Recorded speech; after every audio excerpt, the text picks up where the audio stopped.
their IDs. All right, good morning, Earth. This is Adam Sturch broadcasting from the Mushroom Mansion House, New Mexico, working on oil painting imposed ignorance. It's unfortunate, though, that this president is, committed to All right, today I'm going to be working on the spider in the upper right-hand portion, the sort of the teacher of the classroom, a demonic monster spider thing. And she's going to be bright orange with some white highlights, which I have mixed up, very pale yellow and a vermilion with deep yellow for a bright orange. To Tom Holman, who took a $50,000 bribe to direct contracts to these detention centers, these corporations of which many of them have contributed millions of dollars to Donald Trump's campaign. So again, this clearly is the deportation or so-called deportation campaign is not about safety. It's about profit. And Mayor, President Trump, in threatening to call the federal troops into Chicago and other cities, has claimed that these Democratic-controlled cities are hellholes of lawlessness. Could you set the record straight on what the situation is in your city? Yeah, absolutely. Look, the city of Chicago, we are truly the greatest city in the world. From 20% of the world's fresh water in our front yard between Lake Michigan and the St. Lawrence River. We have one of the most diverse economies in the world where not one industry comprises of more than 20% of our overall GDP. Our airports, and particularly O'Hare, we set and break records every single day. We have some of the top universities anywhere in the world, the top labor force. In fact, with the development that's happening in Chicago right now, we're talking about $20 billion of new revenue coming into our region from tourism.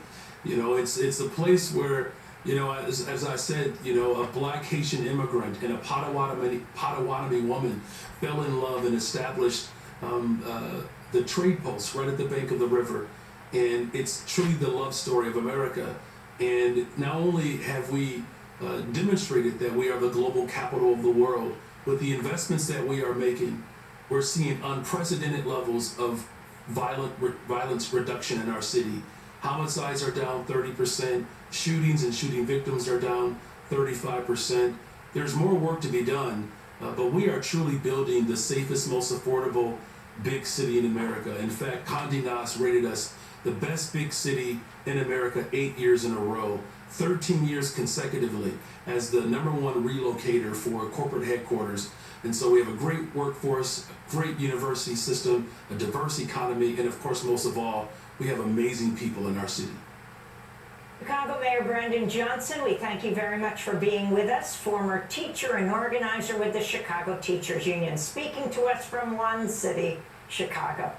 Coming up, we talk to an expert on military law who warns Trump and Hegseth want to turn the military into a tool of personal loyalty. Back in 20 seconds.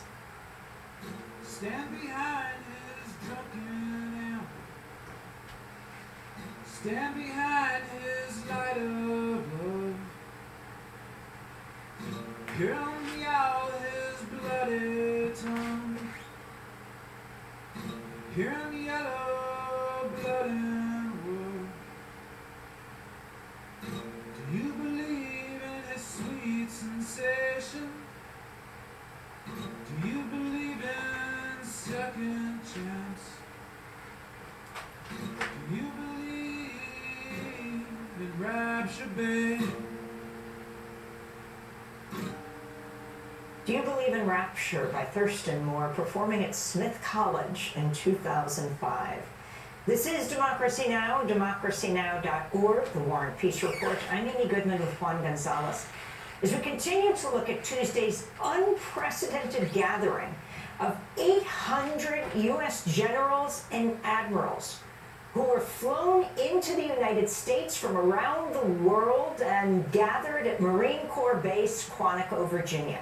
Defense Secretary Pete Hegseth called the meeting in order generals and admirals to gather together for what many have likened to a MAGA campaign rally. President Trump addressed the generals for over 70 minutes, but Hegseth spoke first. We are preparing Every day we have to be prepared for war, not for defense. We're training warriors, not defenders.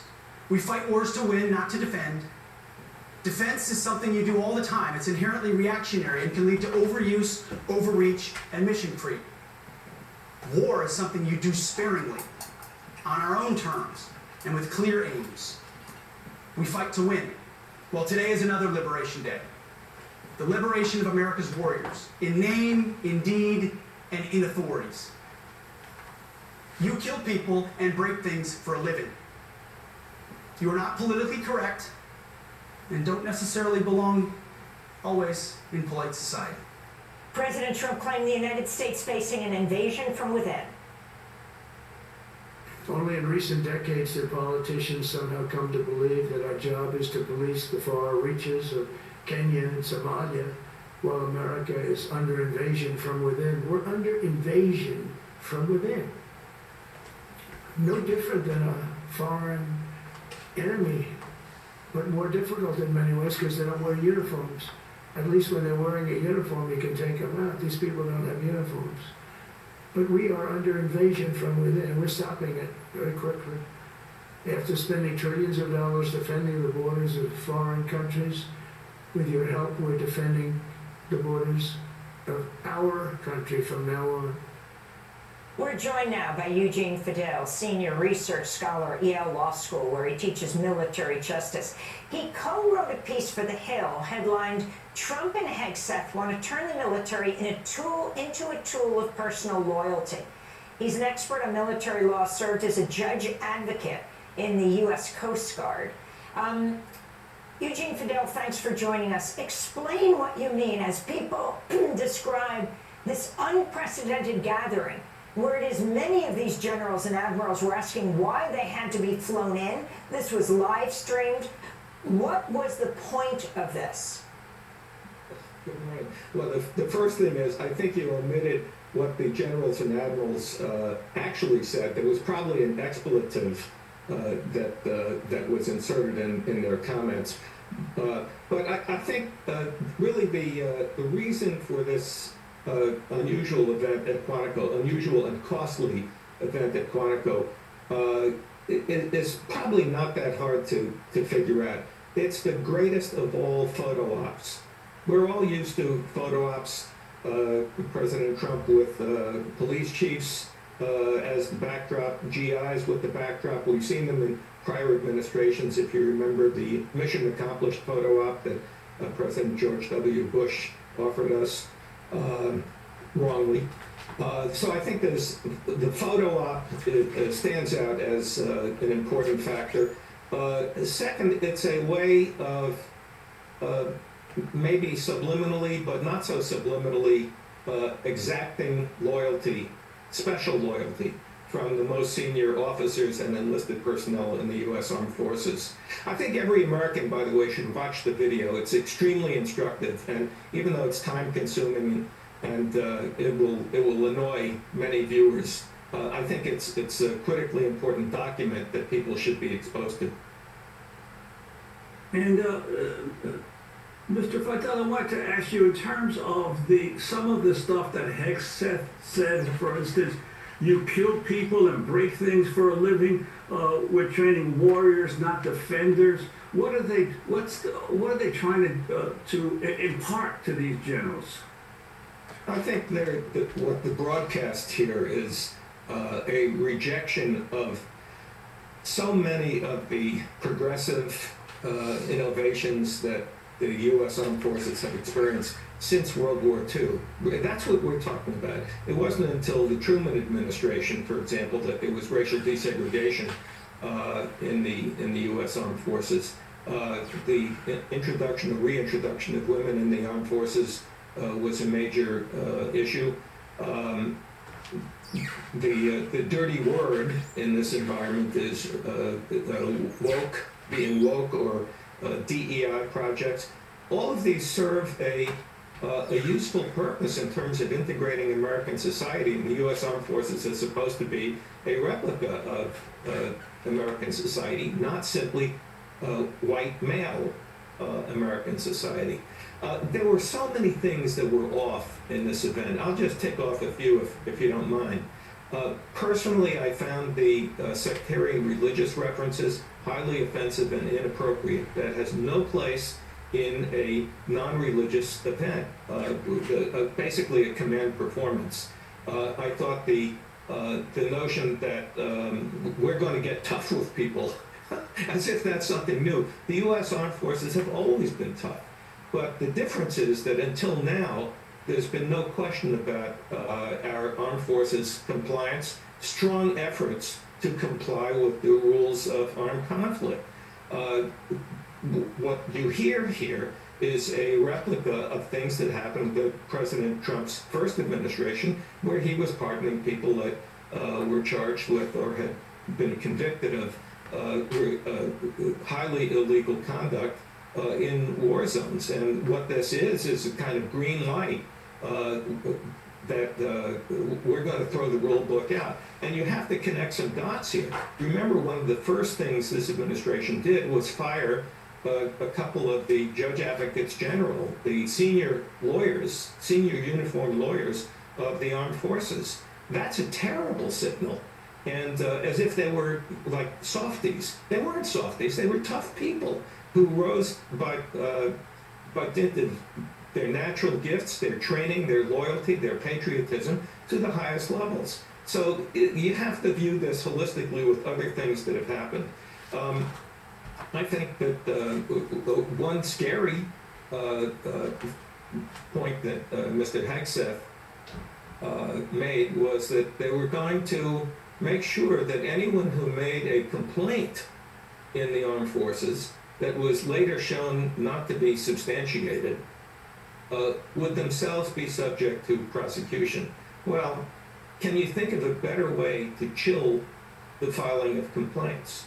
Now, certainly there are valid complaints and there are invalid complaints, and there are complaints that are somewhere in between that require some investigation.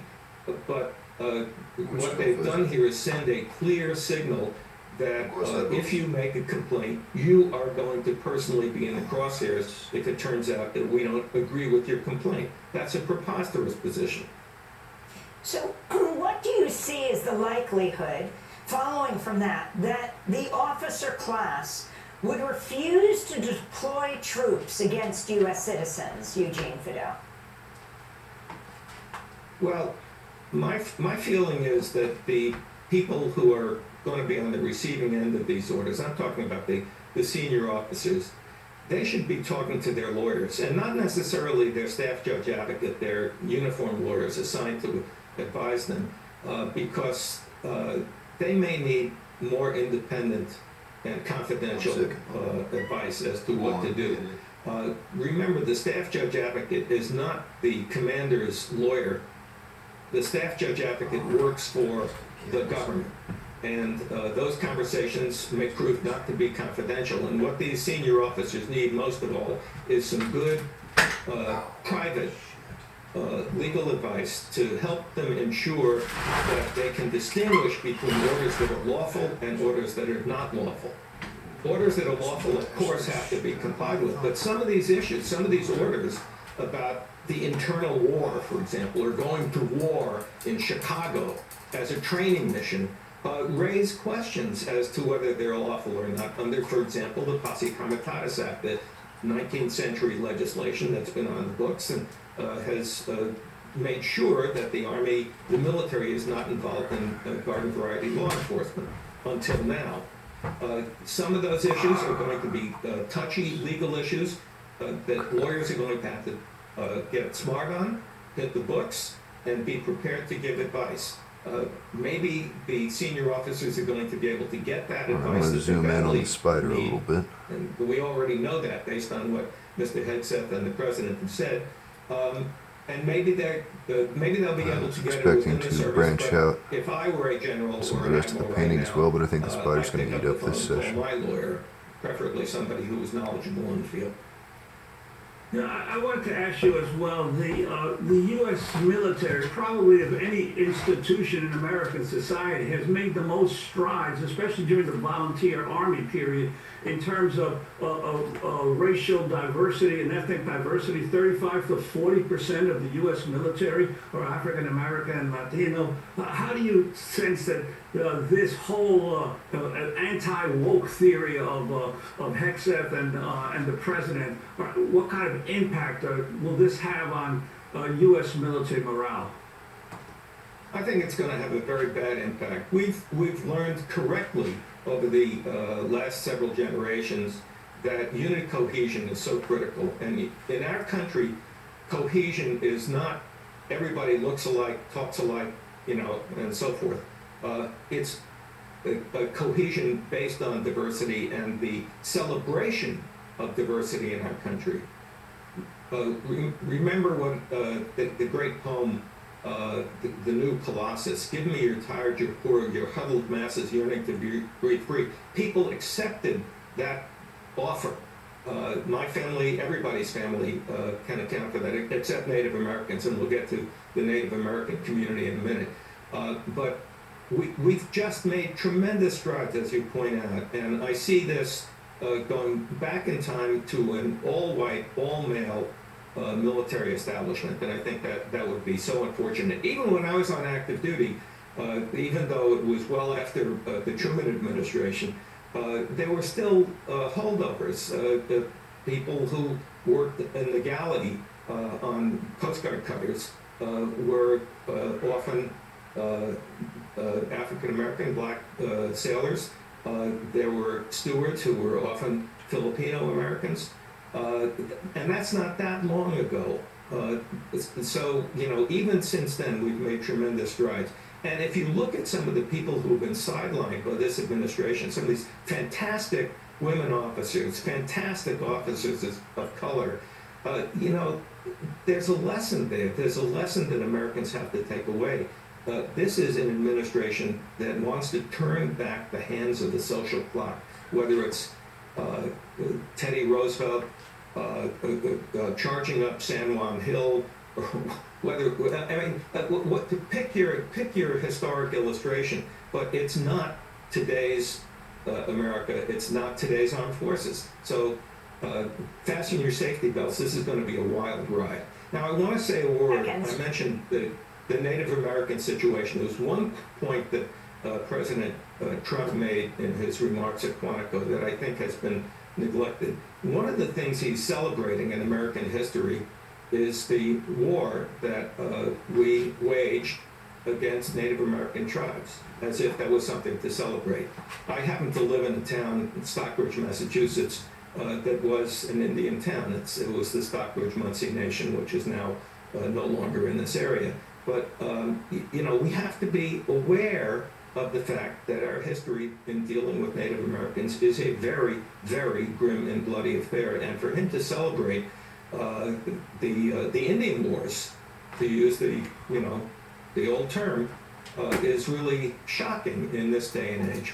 Eugene End of editorial on that. I want to thank you so much for being with us, Senior Research Scholar, Yale Law School, where he teaches military justice. We'll link to your piece in The Hill. Trump and Hegseth want to turn the military into a tool of personal loyalty. Coming up, we go to a major decision. A Reagan-appointed judge in Boston has issued a scathing rebuke of the Trump administration for illegally trying to deport pro-Palestinian international students and academics. Back in 20 seconds. We'll be also speaking with Mahmoud Khalil. Sad scenes of destruction on every hand.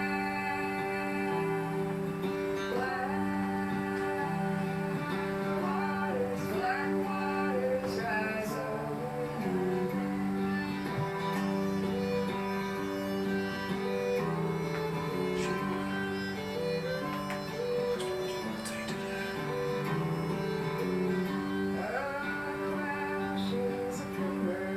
She's a sings a sweet time.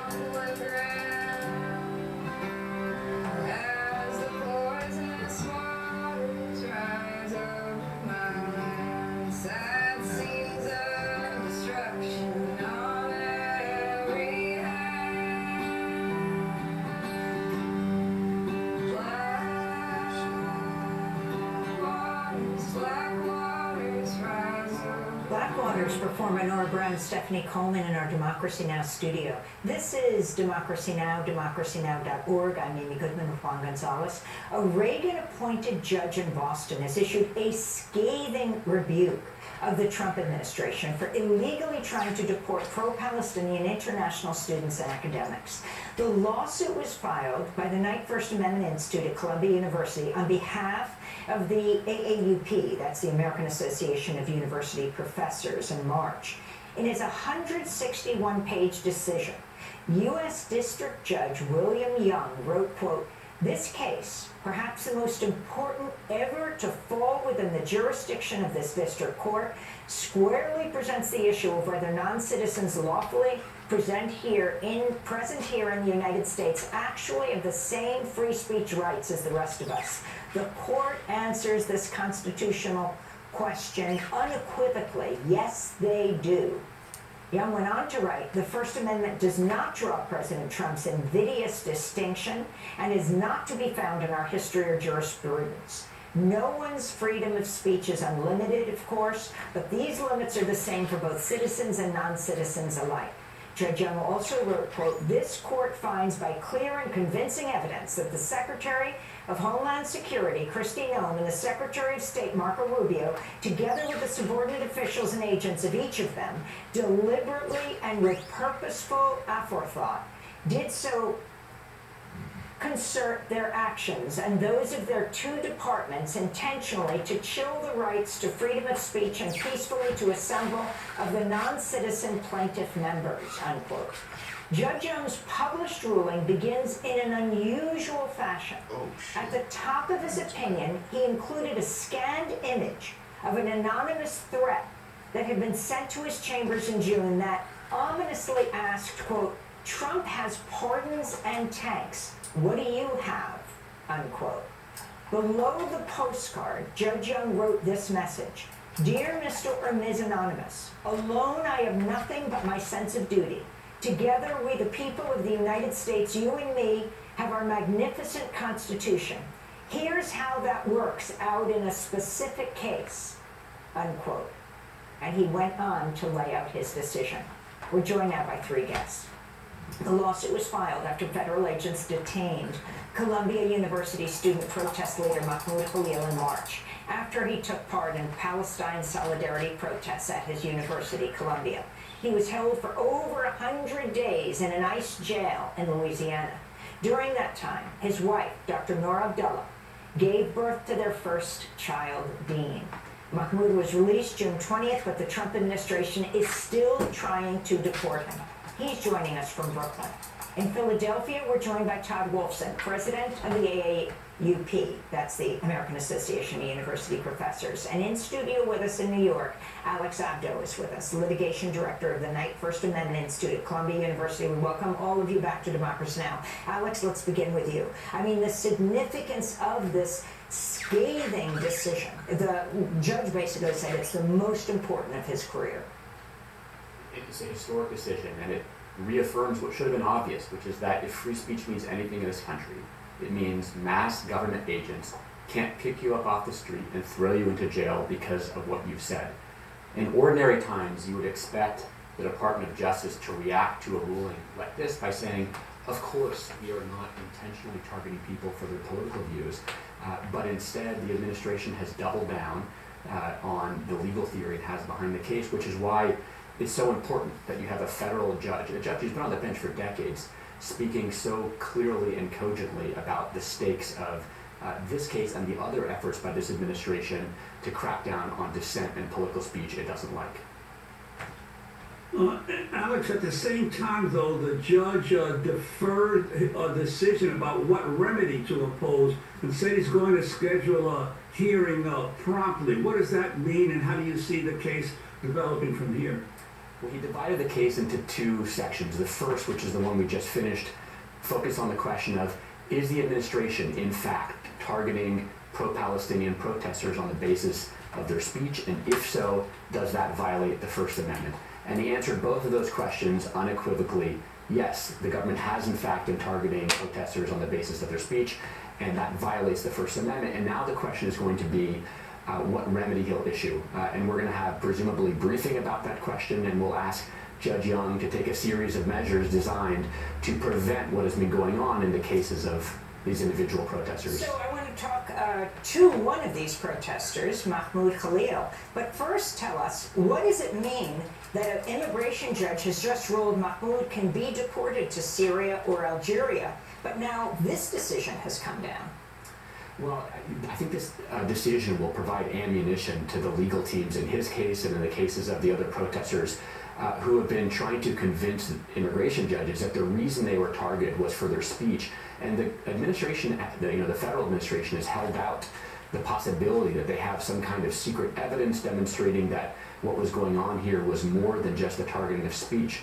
But Judge Young, in our case, had access to all of the underlying documentation because he let us go through a period of discovery, and he took these documents from the government and he reviewed them, and he was unimpressed, and he held, again, unequivocally that what was going on here was the targeting of political speech. So let's bring Mahmoud Khalil into this discussion.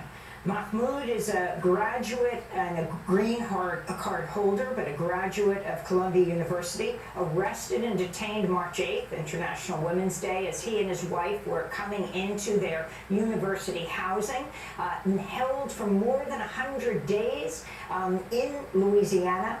Your response to this ruling, clearly the judge was furious, saying that your detention was unconstitutional, or the targeting of you was unconstitutional, Mahmoud. Thank you so much, Amy, and absolutely it's a welcome decision, and as Alex said, this would provide us with ammunition in our legal case against the administration. And basically it affirmed what we already knew from the beginning, that this Trump administration is targeting us to chill speech across the country, chill pro-Palestine speech across the country, and they wanted to find a base for that. Like even I mean, the court documents revealed a lot of important details about the process of targeting me and other students. They had no basis, yet they brought this foreign policy determination, and after they felt that they would lose on that, which now they did, they resorted to bringing baseless charges, fraud charges against me, to have another leg to stand on. And one other important thing about this particular ruling is that the judge said that speaking up for Palestine and for Palestinian liberation is protected, is not supporting terrorism as this administration is trying to do. And as you said, Rubio and Neom, with the support of the White House too, they technically conspired to deprive us from our freedom of speech, so that they can advance their ideological agenda in this country.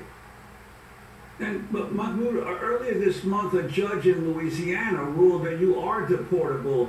What are your lawyers saying about how this decision will affect that one, and what's the status of that Louisiana decision right now?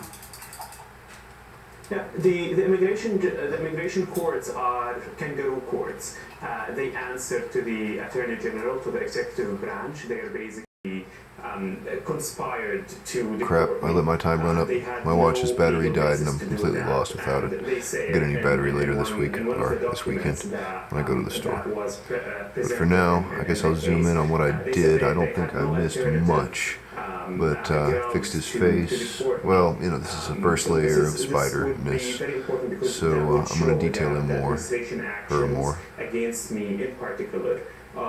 But starting to get some character and some depth and some dimension now. And designed to make an example out of me, so that others would be afraid of speaking out. But I think that's about it for the moment. So thanks for watching. That's Adam Sturch broadcasting from the Mushroom Mansion, Taos, New Mexico, working on oil painting imposed ignorance. Your response to the judge's decision and why the AAUP felt so that there need to be a plaintiff. Have a good day, in this Earth. case. Yeah, I mean, we're really happy about this decision as a step forward. I mean, as Mahmoud